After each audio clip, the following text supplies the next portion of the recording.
Today we're working on a Chinese 110cc. This one's a two-person dune buggy. It's for little kids. I know these things pretty good. I imported thousands of them 20 years ago, and they haven't really changed. I know the problems, the faults with them. I'll list a couple of those faults as we're going along and doing this. Anyway, what's happened here is this thing has stopped having spark. The nice thing about these is the parts are so damn cheap. They didn't used to be. They used to be hard to get. They were unavailable when I was doing this 20 years ago. You can go on Amazon now and get an ignition coil, a CDI, which is the electronic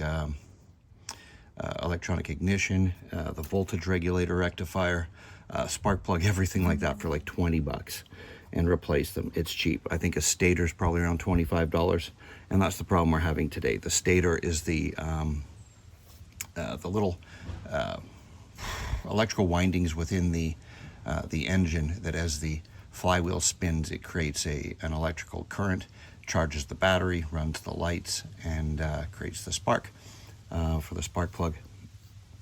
Anyway, they tend to go bad. They're not made very well. Again, they're cheap. They're like 24, 25 bucks.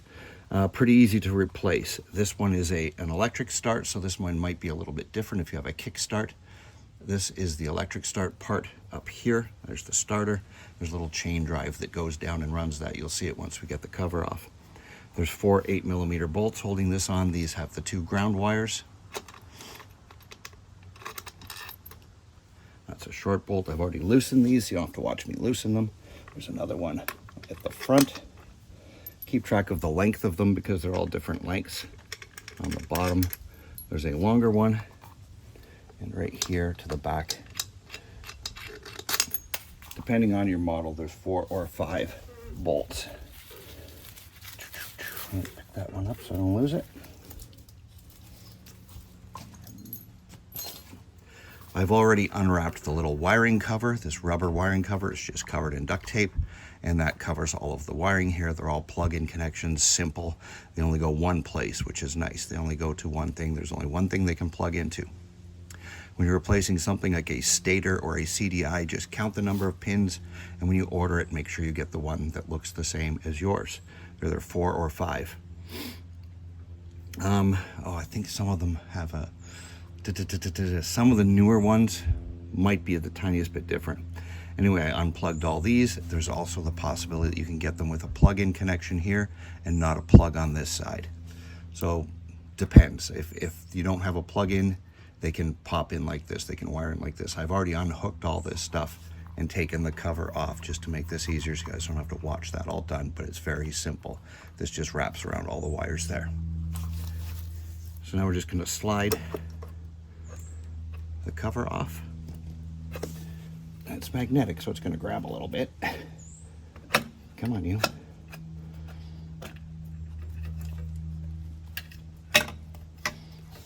And these 2 wires go to the coil. Right there, sorry. I unplugged those so I can just have more room. Green to green. Yellow, black to black. I'm going to drop this out the bottom. And we'll take a look at this Stator and see why it stopped making spark. If we can see anything. Oh, look down there. Well, that might be a problem. So what's happened is when this was put in last time, you can see there's this little wiring thing here. This holds the wiring boot as it goes down here. It keeps it against the side so that you've got a big spinning flywheel. This thing right there, that spins in there, and if that touches the wires like this did, obviously someone didn't leave enough room and it just chewed through them all. Actually, this Stator is probably good, and I can probably rewire these depending on how long they are. I think there's enough wire left in there, so this may work because it was getting spark before until this happened. It could have burned it out, but we'll see. It only takes 5 minutes to put this on and off. So anyway, great tip. This thingy here, put your wires behind it, zip tie it on so they can't move. You have to give enough room so that these wires are stuck down there. They're not going to come out and come in contact. Anyway, so let's pull that out. Let me grab a saw. Actually, it's right behind me.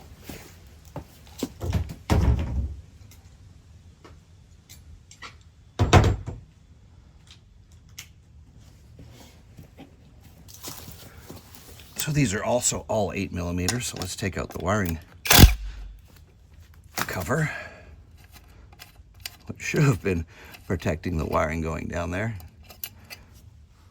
But if you don't zip tie to it, it doesn't protect anything. Oh yeah. Yeah, I believe I can shrink wrap and solder those wires together and make that connect again. If not, I spend 25 bucks on a new one. Oops. By the way, this is your trigger pickup. As the little metal tab, right there, that little metal tab goes past that, it triggers the ignition to fire. So that's where your spark comes from. The older ones, these were adjustable in and out. They're not anymore. They just stay on there, and then there's two 8mm bolts holding that on. All right, be back in a sec. Okay, so I'm just gonna cut all these wires back.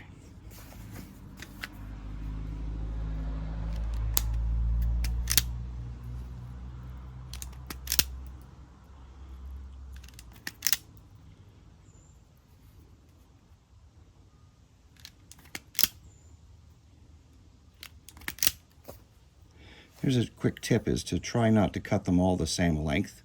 Get them different lengths. And then the little butt connector that you put on there, because every time you put a butt connector on there, it's going to basically widen the wire. And then you get a much bigger bundle once they've been all widened, once they're all connected.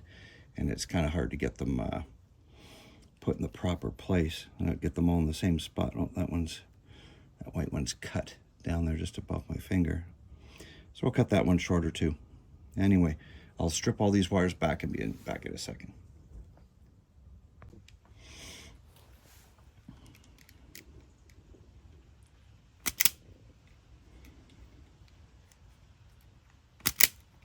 Okay, we got all these wires stripped, and I'm going to do the same to the harness on the other side. We don't have a lot of room here.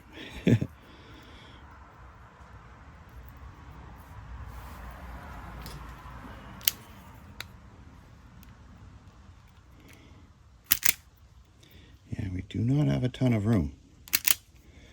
It might just be a new Stator on order. But I think we can get this in there. 20 bucks is 20 bucks, right? It's a half a tank of gas. Or if you're in Canada like me, like a tenth of a tank of gas. Okay. Back in one sec.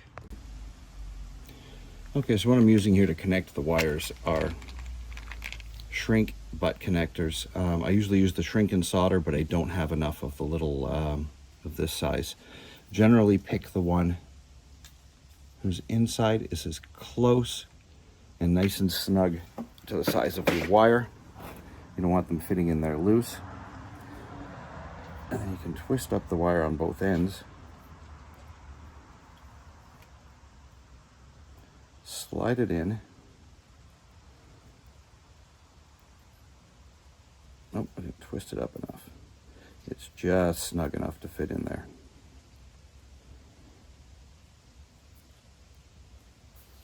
I'm going to crimp just that side to hold that wire in place.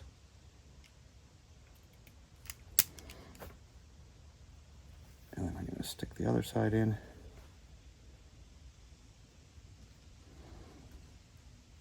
Make that a little bit shorter so it goes in a little further.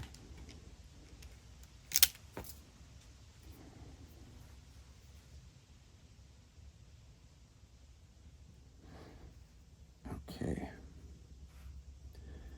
The trick is keeping the other wires out of the way while you're doing this. And I'm going to crimp the second one, the second side.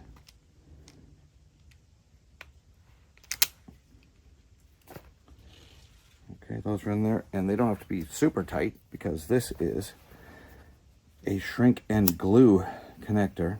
So once you've crimped them, there's glue within the ends that as you melt it, you can use a heat gun, you can use a lighter, you can use a match. The only problem with a lighter or a match is they make soot on stuff. But the end shrinks and the glue comes out and seals everything in. And it basically makes one tight wire. So I've got those 4 done. And again, that blackness is just soot from running anything with a combustible fuel, and it is going to get make soot.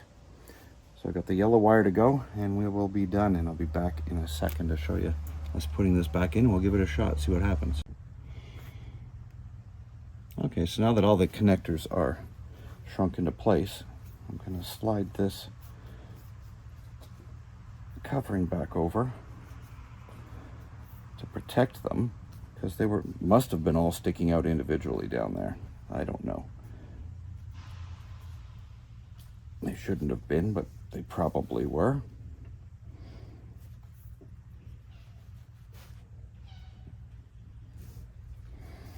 So we want this to come up beside the inside the stator like this. Let me go grab that thing and I'll be back in 1 second, that cover. Okay, so now I'm going to sit the stator down into the cover. And the wires are always going to point out toward where they exit and line up with the 2 little screw holes, bowl holes down there. So actually that's just about perfect.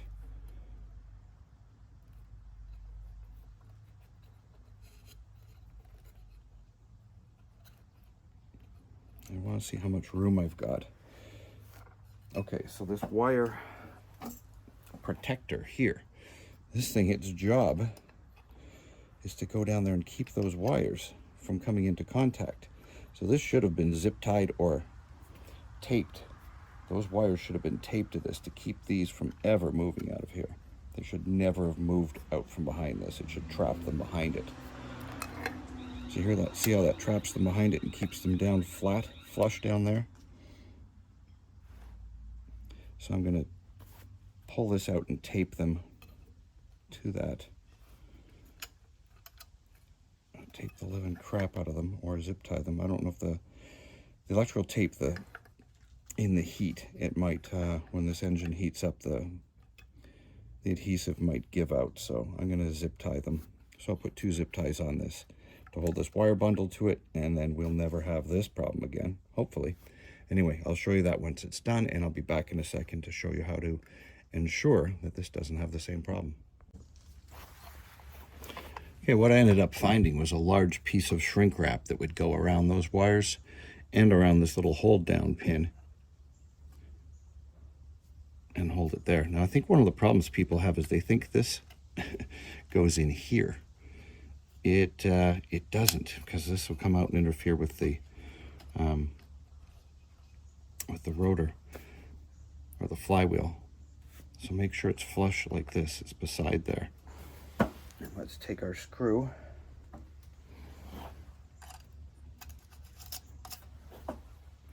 and pop that back in.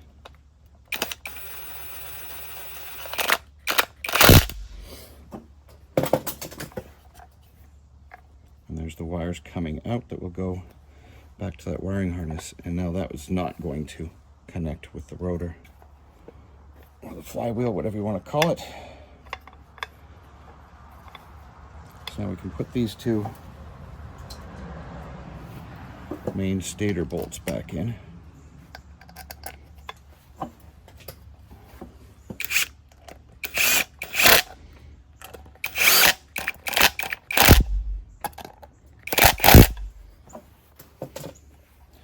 And now similarly on your trigger wire, this little pin has to face inward, and you don't want the wire to come around front. You want the wire to go behind.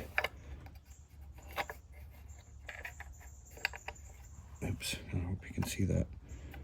So it's down in that little slot down there. So you want to tuck it back in there. And then put your 2 retainer bolts in there. I'll show you this once it's on. Oops.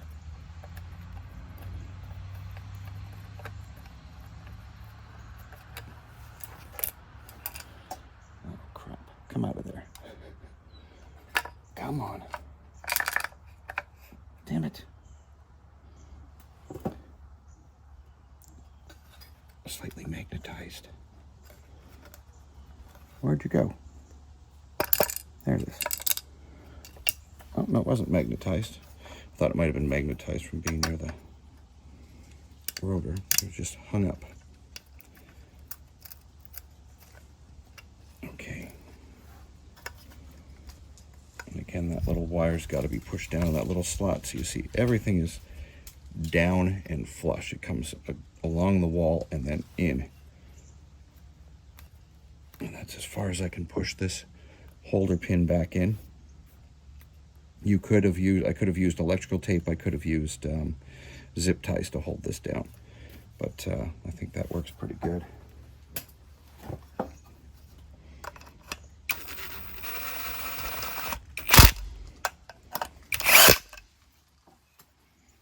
Just check everything.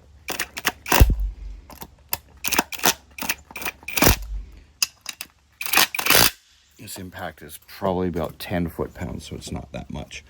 It sounds a little more brutal than it is. So you see how everything is out of the rotor's way. And that is the way we want it, out of the way. Make sure you don't lose your 2 guide pins here, or 2 guide bushings. They will locate this cover on the engine case. And they can pop out.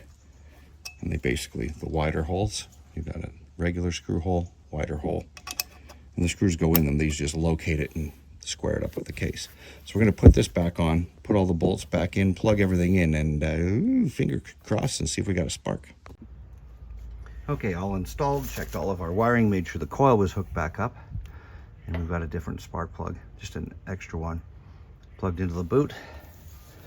Ground it and turn it over, and you tell me if you see any sparks. Let's hope so. I should be able to see them.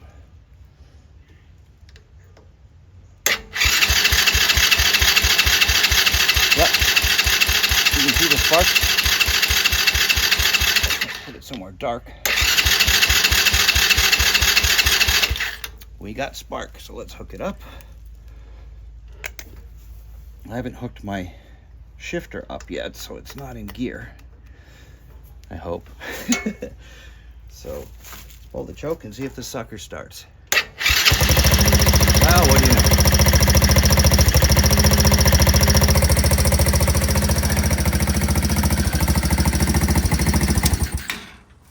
So hopefully somebody's learned something. But a lot of these bikes you can buy for almost nothing because they won't start.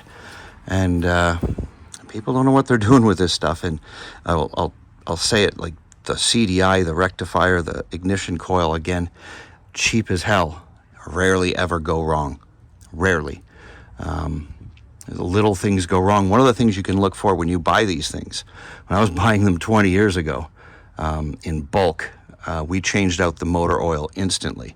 Because I mean, I'm not going to say that it was peanut oil or vegetable oil. I don't know what was in the crankcases of these things, but we changed out the oil and we put different fuel tubing on, because the fuel tubing is that comes stock on these things is terrible. The rubber is terrible.